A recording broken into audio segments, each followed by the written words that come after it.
Olá, tudo bem? Um fraterno abraço e é uma alegria muito grande estar com vocês novamente. Hoje, em Vivenciando Chico Xavier, vamos refletir a mensagem A Fé Religiosa, pelo Espírito Emmanuel, do livro Roteiro. Rogando aos amigos espirituais que nos iluminem para que possamos juntos conceber o entendimento das mensagens que amorosamente se dedicaram e se dedicam para nos despertar para a vida. Esse é o segundo vídeo da série de 3. O primeiro, religião, o segundo, que é este, a fé religiosa, e o terceiro, o serviço religioso. No Evangelho segundo o Espiritismo, capítulo 19, a fé transporta montanhas, itens 6 e 7, a fé religiosa, condição da fé inabalável, nos elucida Allan Kardec.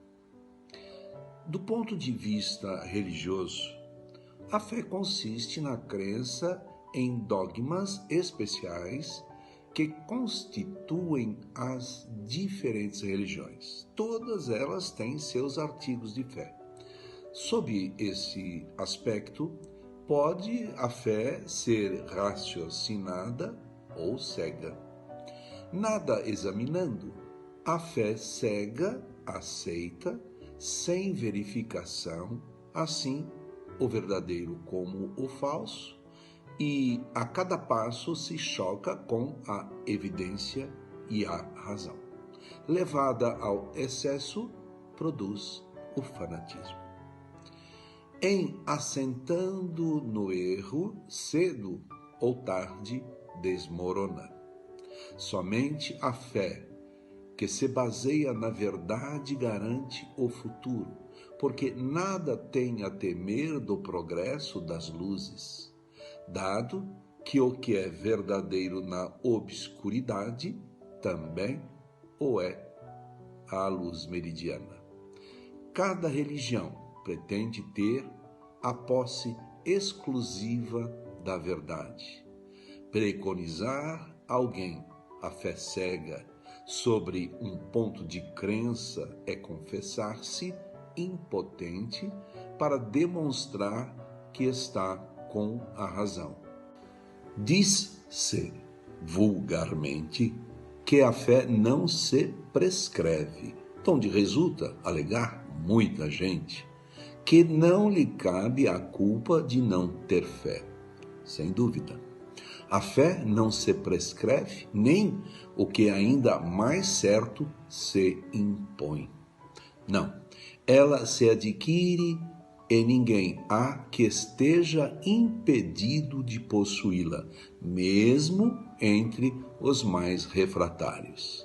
Falamos das verdades espirituais básicas e não de tal ou qual crença particular. Não é a fé que compete procurá-los.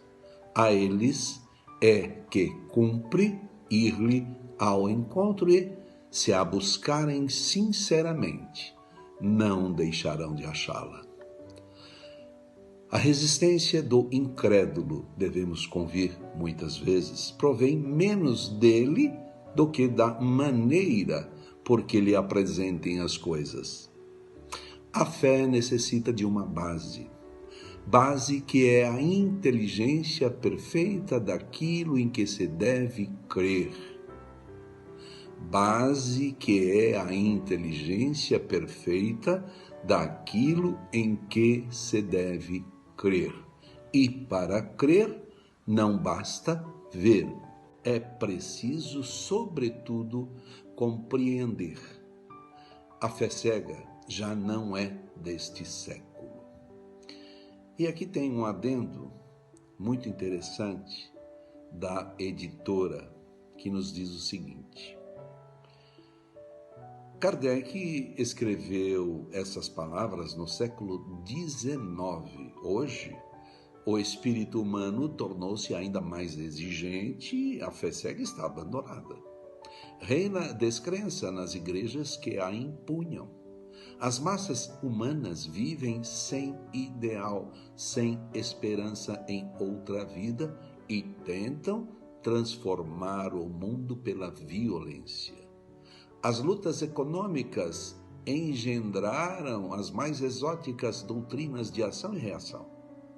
2 guerras mundiais assolaram o planeta, numa ânsia furiosa de predomínio econômico. Toda a esperança da humanidade, hoje, se apoia no espiritismo, na restauração do cristianismo, baseada em fatos que demonstram os princípios da doutrina cristã. Eternidade da vida, responsabilidade ilimitada de pensamentos, palavras e atos. Continuando com Allan Kardec, tanto assim que precisamente o dogma da fé cega é que produz hoje o maior número de incrédulos, porque ela pretende impor-se, exigindo a abdicação de uma das mais preciosas prerrogativas do homem, o raciocínio e o livre-arbítrio. Este esclarecimento de Allan Kardec nos mostra que realmente depende de nossa vontade o discernimento para a procura da verdade, que é um desejo intrínseco de nós humanos, às vezes retardado pelos véus que nós mesmos assim admitimos em nossas vidas. A mensagem que estamos refletindo, a fé religiosa do livro Roteiro, foi psicografado por Chico Xavier em 1952, portanto, há 68 anos atrás. E Emmanuel nos esclarece ainda mais. Em todos os tempos, o homem sonha com a pátria celestial. As ideias de céu e inferno jazem no pensamento de todos os povos.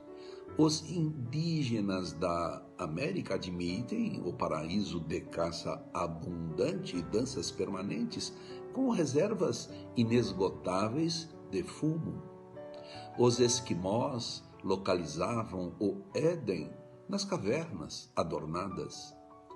As tribos maori, que cultivam a guerra por estado natural de felicidade, esperam que o céu lhes seja uma rinha eterna em que se digladiem indefinidamente. Entre os hindus, as noções de responsabilidade e justiça estão fortemente associadas à ideia da sobrevivência, de conformidade com a crença por eles esposada nas eras mais remotas. Os desencarnados eram submetidos às apreciações do juiz dos mortos.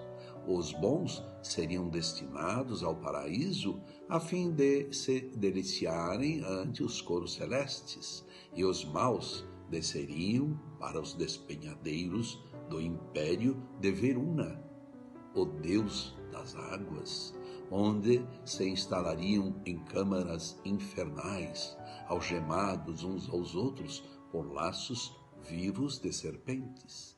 Situados, porém, na sementeira da verdade, sempre admitiram que, do palácio celeste ou do abismo tormentoso, as almas regressariam à esfera carnal, de modo a se adiantarem na ciência da perfeição. Os assírio-caldeus supunham que os mortos viviam sonolentos em regiões subterrâneas sob amplo domínio das sombras. Na Grécia, A partir dos mistérios de Orfeu, as concepções de justiça póstuma alcançam grau mais alto. No Hades terrificante de Homero, os espíritos são julgados por Minos, filho de Zeus. Os gauleses aceitavam a doutrina da transmigração das almas e eram depositários de avançadas revelações de espiritualidade superior. Os hebreus localizavam os desencarnados no Sheol, que Job classificava como sendo terra de miséria e trevas, onde habitam o pavor e a morte. Com Virgílio, encontramos princípios mais seguros no que se refere às leis de retribuição. Na entrada do orco, há divindades infernais para os trabalhos punitivos, quais a guerra, o luto, as doenças, a velhice, o medo, a fome, os monstros, os centauros e as árpias, as fúrias e a hidra vilerna, simbolizando os terríveis suplícios mentais das almas que se fazem presas da ilusão durante a vida física. Entre esses deuses do abismo, ergue-se o velho Humeiro, em cujos galhos se dependuraram os sonhos, aí principiando a senda que desemboca no Aqueronte, enlameado e lodoso, com largos redemoinhos de água fervente. Os egípcios atravessavam a existência consagrando-se aos estudos na morte, inspirados pelo ideal da justiça e da felicidade além-túmulo. Mais recentemente, Maomé estabelece novas linhas à vida espiritual, situando o céu em 7 andares e o inferno em 7 subdivisões. Os eleitos respiram em deliciosos jardins, com regatos de água cristalina, leite e mel, e os condenados vivem no território do suplício, onde corre ventania cruel, alimentando estranho fogo que tudo consome. E Dante, o vidente florentino, apresenta quadros expressivos do inferno, do purgatório e do céu. As realidades da sobrevivência acompanham a alma humana desde o berço. Intuitivamente sabe o homem que a vida não se encontra circunscrita às estreitas atividades da terra. O corpo é uma casa temporária a que se recolhe nossa alma em aprendizado. Por isso mesmo, quando atingido pelas farpas da desilusão e do cansaço, o espírito humano recorda instintivamente algo intangível que se lhe afigura ao pensamento angustiado como sendo o paraíso perdido. Desajustado na terra, pede ao além a mensagem de reconforto e harmonia.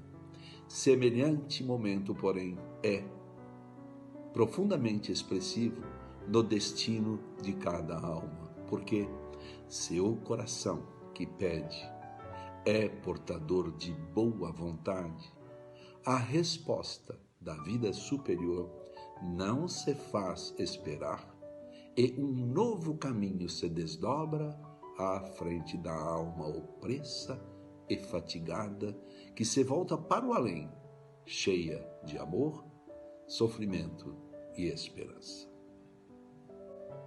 Roguemos a Deus, nosso Pai amoroso, misericordioso e justo, para com todos os nossos filhos.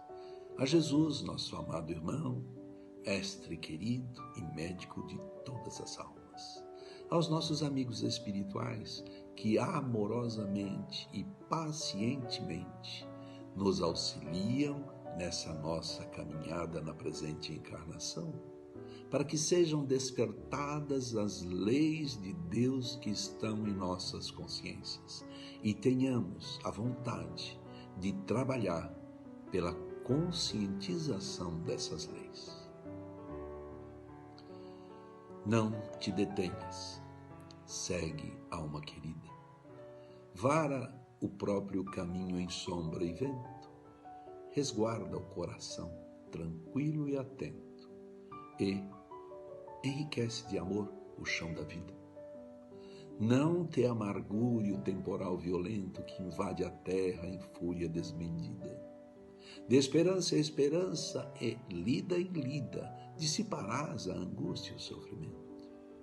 Segue plantando o bem por onde fores, deixando ao tempo o fel das próprias dores.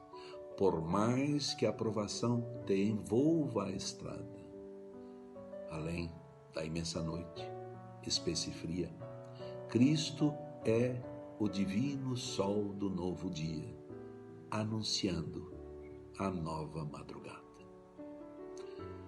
Alta de Souza, sempre com Jesus. Até a próxima oportunidade.